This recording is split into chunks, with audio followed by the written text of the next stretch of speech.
élections mu am pëccëxoo ci ay listes yu bari mais parrainage bi nga xam ne tey teg ngeen ko fii est-ce que liñ ci doon jooy ba opposition bi wàcc ci mbedd mi société civile ngañ ko opposition bi bañ moom moo am tey parrainage pour quand même éliminer des adversaires politiques bu ñu gisee ne Dakar tey liste bi ki nga xam ne moom mooy Barthélémy Diaz di Déthié Fall kenn ku ci nekk wax nga ci say kaddu bu ñu sukkandikoo ci ñoom ne liste bi nga dugal bokkul ak liste bi nga xamante ne direction générale des élections moom la leen wan ba tax ñu bëgg a risquer li nga xam ne mooy forclusion ci seen liste. Bon, question bi c'est très pertinente et très claire.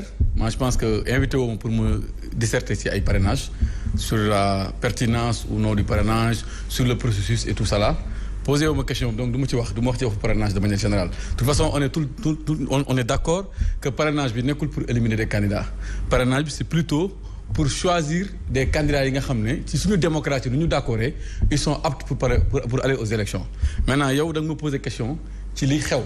Bon Ngouda peut-être sax loolu question boobu nga ko posé mais bon peut-être il a préféré nous faire un cours sur le parrainage bon ce que nous apprécions déjà très bien bon maa ngi kontaan bu baax bu muy dégg naan suñu système sax moom moo dépassé système France effectivement je le confirme parce que en France parrainage éliminé na un ancien maire de Guadeloupe mais aussi un ancien ministre de la justice en France parrainage éliminé ni ñoon donc loolu du ma ci wax maintenant li nga ma posé question de manière concrète mooy li xew ndax ñii parrainage moo leen éliminé wala parrainage éliminé d'abord parrainage éliminé wu leen waaw c'est la parité bi. voilà parité mooy problème bi. loolu nga may laaj. waaw de manière concrète. donc du ma wax ci waxu parrainage comme Ngouda du mu def.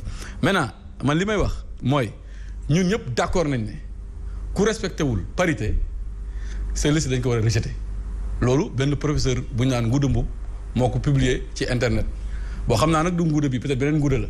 ndax Sénégal dafa mel ni ñaari Ngouda ah c'est le même Ngouda donc c'est tant mieux encore pour nous dans ce débat waaw Ngouda bàyyil ma wax rek après da nga wax waa baal nga ma may s'il te plaît bëgguma la dagg sax mais soo ma ko mënee may rek waaw bàyyil non est-ce que mën nga ma may loolu allez je ne renie jamais mes propos très bien merci donc Ngouda Mboup grand professeur de droit constitutionnel écrit noir sur blanc et le confirme parce que ici devant nous il dit que il ne renie pas sa parole donc je rappelle la parole Ngouda Mboup a dit que bépp liste bu ñu def parrainage te respecté wul parité dañ koy rejeter donc si on fait l'hypothèse parce que il la confirme hein. mais c'est la loi qui le dit. ok très bien non on est d'accord. wax sax Ngouda Mboup du man. non on est d'accord non. voilà non c'est la loi donc. c'est pas Ngouda Mboup donc. c'est dès l'exposé des motifs de la loi même. très bien man je voulais le rappeler parce que dama foogoon ne ñaar parce que j'ai vu après des gens ont disserté sur dire non war nañu présenter ou pas donc à partir de là.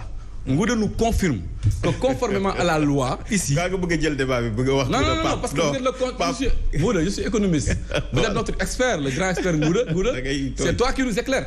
donc yow yaa ñu éclairer. donc encore une fois. avec plaisir bien sûr. mes idées sont à disposition de tous les Sénégalais. mais ñun avec plaisir lañ koy jot. surtout bi nga leeralee mbir mi. donc débat bi jeex na en principe ndax Ngouda mi politikul faralul Macky Sall. donc su confirmé na ñoom dañu war a rejeter faralul opposition loolu c'est voilà faralul kenn il est indépendant et il dit noir sur blanc ici sur Sen TV que liste bi dañ ko war a rejeter dès lors que nag ñun d'accord nañ ne constitution bi. non waxuma liste bi dañ ko war a rejeter. non Ngouda nag waaw non waxaguma benn liste dañ koy rejeter. attends Pape tolloo guñ foofu non Pape attention. bon il faut par politesse est-ce que mën nga ma ko may. non mais xam nga waaw mais dama la koy ñaan tout le temps. mais Ngouda da nga am waaw mais moom laa wax boo ma ko mënee may. non man dama bëgg bàyyi nga moom mën naa la bàyyi mais dama la ko doon ñaan rek. c'est-à-dire par politesse c'est-à-dire dama bëgg ñu xam ni aussi il faut ñu respecter bi may waan dama ni même parrainage buñ ko bindee sax dañu naan lii ça ne préjuge pas de la validité d'aucun candidat. léegi dama bëgg am lu may wax. dañuy wax li loi bi wax mais pas benn liste li ko war a dal. ça c'est autre chose. très bien. donc non xaaral xam nga man on le laisse terminer. voilà dañ ma war a bàyyi ma wax. effectivement très bien yaa ngi dégg. donc de manière claire nga ñëpp d'accord nañu Sénégal muy pouvoir muy opposition muy kuy wax ndax constitution ndax li mu jàng ak yëpp que ne liste bu respecté wul parité dañ ko war a éliminer donc loolu nekkagul débat mais ñu ñëpp xam nañ ko maintenant liste bi nekk na parité wala nekkul parité débat boobu installé wu na. parce que dégg nañu kenn ci Yewwi Askan bi mu ne waa direction générale des élections ñoom ñoo modifier seen liste. mais kooku il a été contredit par ku bokk ak moom camp dégg nañu Cheikh Tidiane Dièye bu mu waxee dégg nañu. ki sant Mbacké Cheikh Tidiane Dièye n'a pas dit ça. xaaral rek dégg naa lu mu wax dégg na lire nañu article am. peut-être Cheikh Abdou Mbacké nga bëgg a wax. non Cheikh Tidiane Dièye. bien sûr gis nañu sa déclaration. bu mu wax mu ne clairement li ñu def nii. il s'est posé des questions. non il a dit ku ko lire da ngay xam non seulement wax na ko kii sant Mbacké aussi wax na ko mais effectivement ñoom sax soo xoolee Déthié Fall ni mu waxee naan dañuy modifier da ngay comprendre que ne ñoom. ak li ñu wax ak li Barthélémy Dias bokkul man daal li may intéressé si wax bi fii du ma constitutionnaliste du ma defuma droit man damay def politique nekk sénégalais bu objectif bu analyser des situations dañ ñoo tàmmaloon ay intoxication dem ba gëmloo sénégalais que ne président Macky Sall wala APR wala coalition Benno Bokk Yaakaar moom mooy def ay pexi politique loolu nag la ñu bëgg dindi fii mbir mi ni mu demee nii du question APR du question coalition Benno Bokk Yaakaar du pression président Macky Sall ay nit ñoo juum seen juum ñenn ñi sax nee nañ du juum ñenn ñi nañ complot interne la loolu c'est un commentaire politique que je fais ndax dama ko dégg si ñoom ñenn ñi ne on a voulu effectivement bloquer quelqu'un parce que tam les gens ont l'habitude de rappeler que Barthélémy Diaz a été député et l'histoire a montré qu'il a été un député qui a plus ou moins brillé à l'Assemblée nationale et qu'il faudrait pas qu'il brille devant un autre soleil qui doit briller à l'Assemblée nationale. loolu yéen a koy wax am nañu ko non ñeen dégg naa ko si ñenn ñi si opposition bi ne gars yi sax complot interne lañu def en vérité pour teg dil ay loolu intéressé wuñu l'essentiel man li ma intéressé mooy sénégalais yi bu ñu leen kenn nax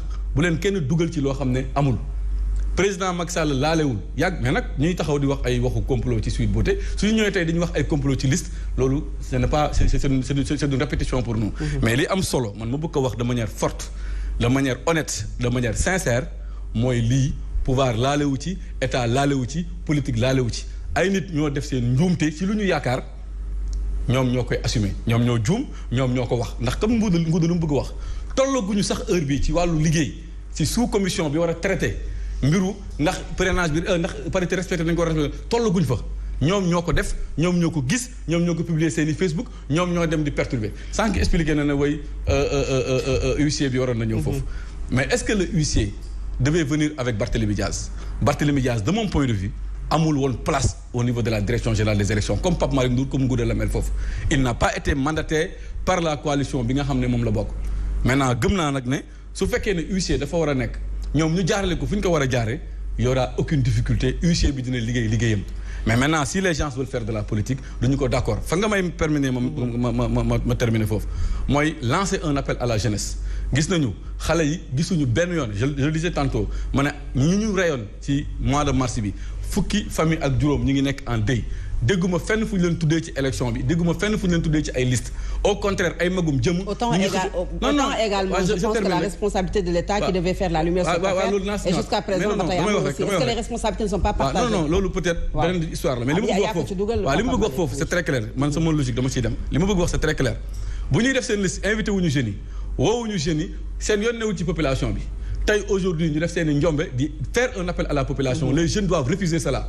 bu ñu accepter ñu naan di leen di woo ci ay xeex yoo xam ne ça les concerne pas ñoom ñoo def seen i erreurs ils n'ont qu'à assumer ces erreurs et laisser la population tranquille heureusement d'ailleurs que la population est très consciente et ñu ngi leen di encourager ci loolu alors Mamadou Gueye yéen également coalition Gëm Sa Bopp encore rejeté quand je dis encore mooy élection présidentielle en 2019 dem ngeen ñu rejeté leen Dakar local liste bi jàllul muy njiitu coalition bi Bougane Gueye ngeen ñëwaat encore pour élection législative encore ñu rejeté waat leen wax pour autre motif est-ce que du manque de maturité politique foofu moom moo feeñ ci formation politique boobu di grande coalition Gëm Sa Bopp. pas du tout déjà man fi mu daanale rek Pape Malick ma koy nuyu du suma xarit ñu bokk fu ñu dëkk fu mu daanale rek ne ñoom dañu def seen i njombe waaye yow askan wi mais bul fàtte ne Pape Malick état dafa def njombe bu rëy la def ci logiciel bi nga xam ne moom la ñu indi ci parrainage